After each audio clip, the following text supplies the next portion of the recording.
Okay, so this is what I'm just going to talk about, the different kind of oddities in the blue field. So this is hike 2 this year, and when you look at these rocks, so let's like zoom in. Okay, we got some agates, we got some yellow agates here.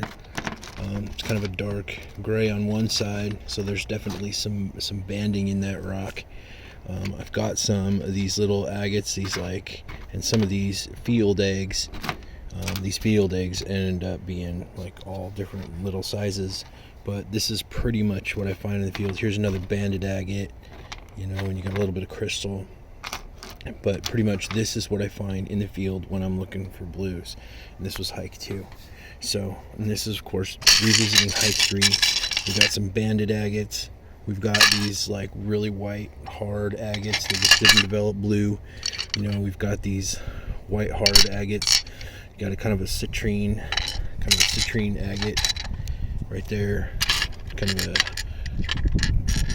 an orange. And you got all these other like little agates.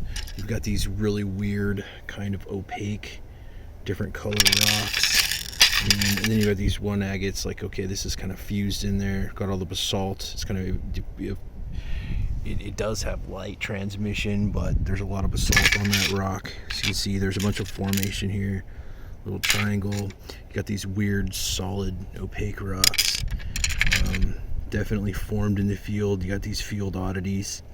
All right, then these rocks, they come from above the fields, like before Liberty, after Cle Elum at the bottom of the mountain. There's a rock shop, and if you go like a couple blocks further distance, you park and you hike up this mountain road 2 miles, and there's a couple rock slides, and you could just dig these rocks out. Now these are way better than the ones that I dug out in a previous video, but they're a lot bigger. So back over to here, here's what I call a field egg, except this is monstrous. You can see the banding. I'm finding these in the field. They're like that big, and up in the mountain they're definitely a lot bigger. I've seen all these rocks. I bought all these.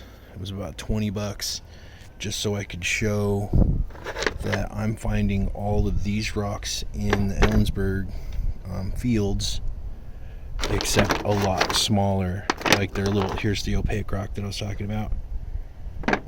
Some kind of green, gray, stuff like that. They're useless, but my point is when you're looking, and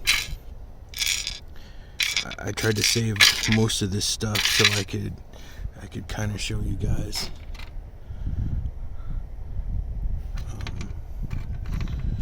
There's a lot of people that argue that Ellensburg blue has only come from Ellensburg, but they didn't form in the dirt. They had formed in basalt. And so my point is that there's probably more places you can find blue stones.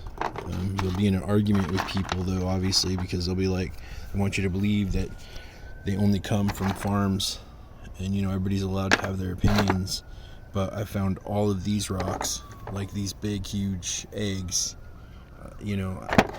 I find these eggs, and then back over to some of the rocks that I found. Here's an egg that I dug out of that mountain up past First Creek on the mountain or in the rock slide.